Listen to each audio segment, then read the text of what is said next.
Hey you, would you like a balloon? Don't be shy.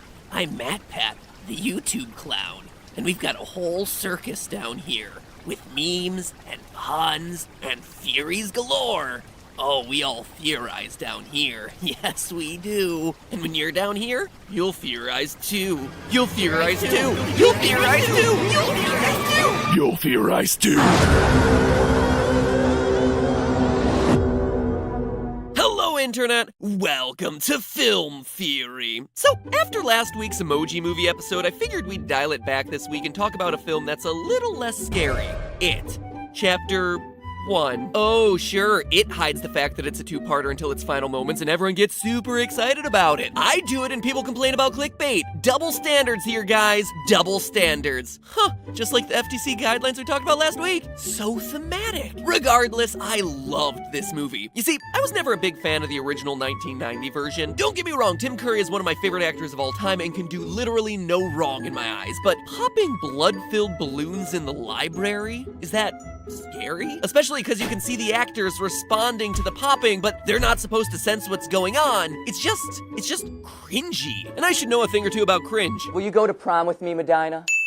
Anyway, between the imaginative scares, creepy imagery, and solid acting, this reboot had it all. Well, maybe not it all, since the original novel also has a big celebratory preteen sexual romp for the Losers Club after defeating Pennywise. Yeah, no joke. Apparently, in addition to being the master of horror, Stephen King wanted to be the master of the awkward chapter. Well, after reading how Bill, Ben, Bev, Richie, Eddie, Mike, and Stan show their affection for each other in the sewers of Derry after defeating an evil clown, mission accomplished, Steve. At any rate, for as much as I loved it, y'all know that I couldn't go see it without getting the old theorist gears greased. And I had a thought towards the end of the movie. How are these kids able to survive all of Pennywise's attacks? Pennywise successfully targets other children, like Georgie and Betty Ripson, but even when alone with individual members of the Losers Club, Pennywise can't make the kill. I mean, obviously as main characters, the easy explanation here is that they all have plot armor. But after doing my homework into it and the rest of Stephen King's work, I found my answer. The Losers Club isn't just a group of ordinary kids. All of these kids shine.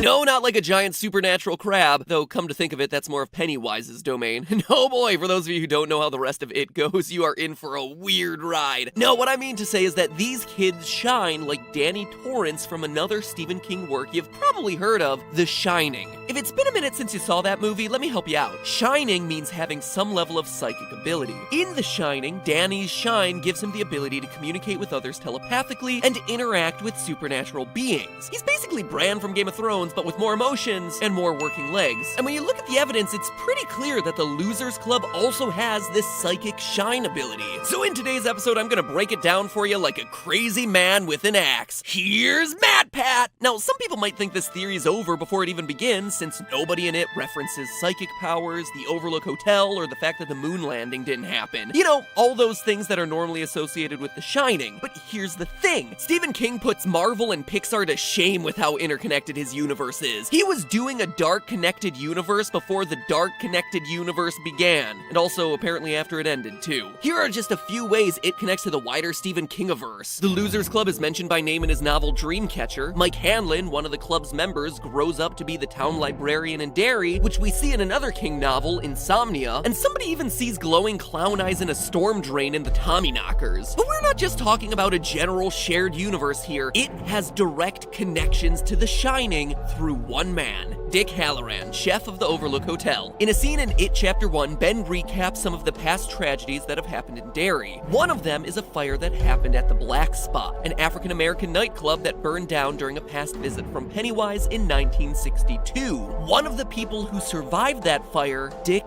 Halloran. In fact, Dick actually saves Mike Hanlon's father from dying in that fire. And here's the best part, Dick possesses the shine himself. In fact, throughout The Shining, he teaches Danny about the gift and communicates telepathically with him. How'd you like some ice cream, Doc? So having a character with psychic abilities serve as the bridge between the two stories not only shows us that we're working in the same universe, but also that the ability to shine is definitely something that exists in the world of It. So what kind of indication do we have that the kids in the Losers Club actually shine? We don't actually see too much of it in this first movie, but you will definitely start to see it crop up in It Chapter 2 because the clues are definitely there in the novel. You see, in the story of It, all the kids grow up to be unusually successful, but they all have to return to Derry to once again face Pennywise and finish him off for good. Bill, as an adult, fights It through a psychic battle of wills known as the Ritual of Chewed. Now, this is gonna sound really weird if you haven't read the book. Actually, scratch that, it's pretty weird even if you have read the book. But Bill is instructed by an interdimensional turtle, a turtle, that the only way to defeat It for good is to engage in this ritual and use his imagination as a psychic counterbalance to It's powers. The battle is done entirely telepathically. Now look at the description that Dick Halloran uses when he's describing what the shine is. My grandmother and I could hold conversations entirely without ever opening our mouths.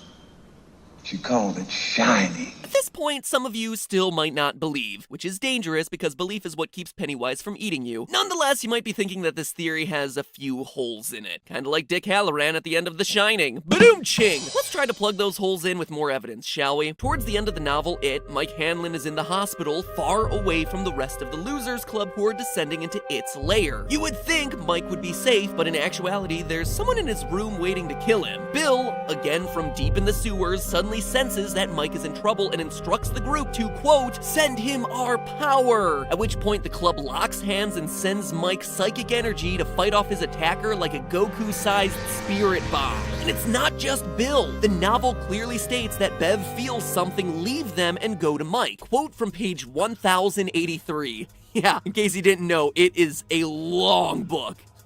Something wrong, Bill said. Mike, I feel it too, Ben said. Send him our power, Bill cried. Bev felt something go out from them and toward Mike, end quote. And then a few sentences later, Mike pushed the call button in his hands. He could hear it ringing at the nurse's station down the hall, but no one came. With a kind of hellish second sight, he understood that the nurses were sitting around down there, hearing his call bell but not responding. Mike suddenly felt power wash into him, some primitive power that crammed his body like volts. So again, we're seeing references to these kids having a quote-unquote second sight and feeling psychic power transitioning between them. And during the Ritual of Chewed, Bill isn't the only one telepathically communicating with It. Ben actually begins the battle by reading It's mind. Quote, it was squealing and mewling, and Ben became quite sure he was hearing sounds It made twice. Telepathic, he thought. I'm reading It's mind. End quote. So that's Bill, Bev, Mike, and now Ben, all with some sort of reference to telepathy or psychic ability. We can even include Richie in this because he also engages in the telepathic Ritual of Chewed and communicates with Bill psychically during that moment of the novel. We even see that Richie actually shares a psychic connection with other members of the town, specifically an Irish police officer named Nell. It's not important for us to go into, just know that it happens. Anyway, very long and very complicated story short, the psychic connection is shared between all of the members of the Losers Club. It's strongest with Bill, but all the others have instances where they feel or sense something telepathically. Which begs the question, why? Why these kids? What's the probability of having so many shiners in the same town, let alone the same group? Well,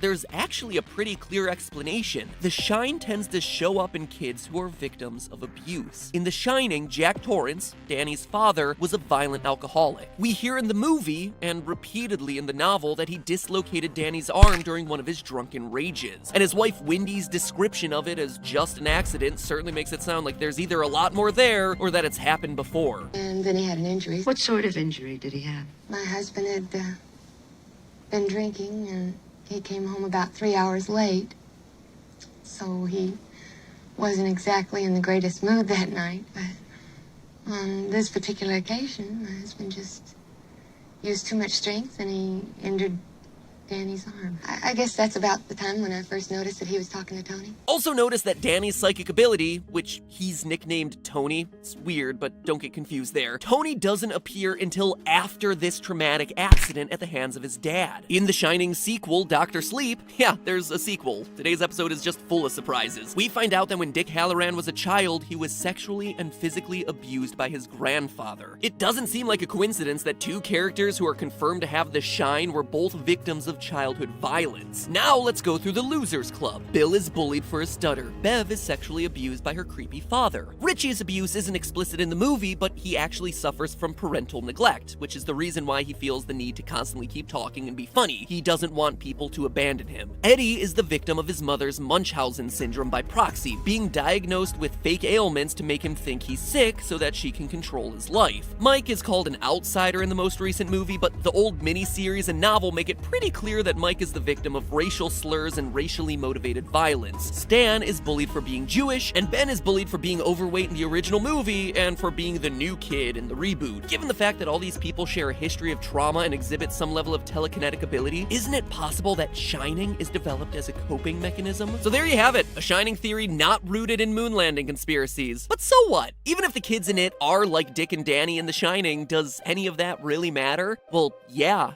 Actually, it does. Absolutely it does. It might not just be that the kids have the same power, it might also mean that they're fighting the same evil. Considering that it is a shapeshifter and is really just a manifestation of evil energy from the multiverse, why couldn't it be the evil at the Overlook Hotel? A deeper look into this is probably a theory for another day, but let's just do some quick detective work to talk about how the evil operates in both The Shining and It. Towards the end of The Shining, Jack, crazy and completely consumed by the spirits of the Overlook Hotel, is locked in the pantry by his wife Wendy. Near the end of It, we catch up with adult Henry Bowers, who's gone completely crazy and is locked in a mental asylum. In both instances, a ghost appears to the men. For Jack, it's Delbert Grady, the former caretaker of the hotel who killed his family and wants Jack to do the same. For Henry Bowers, it's his old henchman Belch, who wants Henry to go kill the Losers Club. Both Jack in The Shining and Henry in It are imprisoned, but their respective ghostly visions say that they can get him out in exchange for the respective men committing murder. And we know in both of these instances that they aren't hallucinations, because in both situations, the ghosts provide them with a physical murder weapon, the croquet mallet for Jack and the switchblade for Henry. It's the exact same tactic with the exact same goal. Maybe it's not so much that Pennywise can't kill people who shine, but rather just knows how dangerous people who shine can be because they can use the ritual of Chewed. By employing Jack Torrance to kill his son Danny and Henry Bowers to kill the Losers Club, the threat to It is effectively wiped out, and It can continue to terrorize and feast on others who are less psychically inclined. And when you consider that all these Stephen King stories share a universe, does it have to stop there? Why couldn't the evil energy that creates Pennywise possess a dog, like in Cujo, or create a bunch of pet zombies, like in Pet Sematary, or convince a girl to murder her classmates in Carrie? If Pennywise is a shapeshifter, that opens the door for It to be the evil in pretty much every Stephen King story ever. A clown, a hotel, an evil car, or anything else. It might even mean that Pennywise doesn't go into hibernation. Maybe he just moves somewhere else in those 30 years between appearances in Derry. But that's all speculation that might lead to a video another day. For now, remember, it's all just a theory. A film theory. And this theory is battery acid and it'll melt your face off.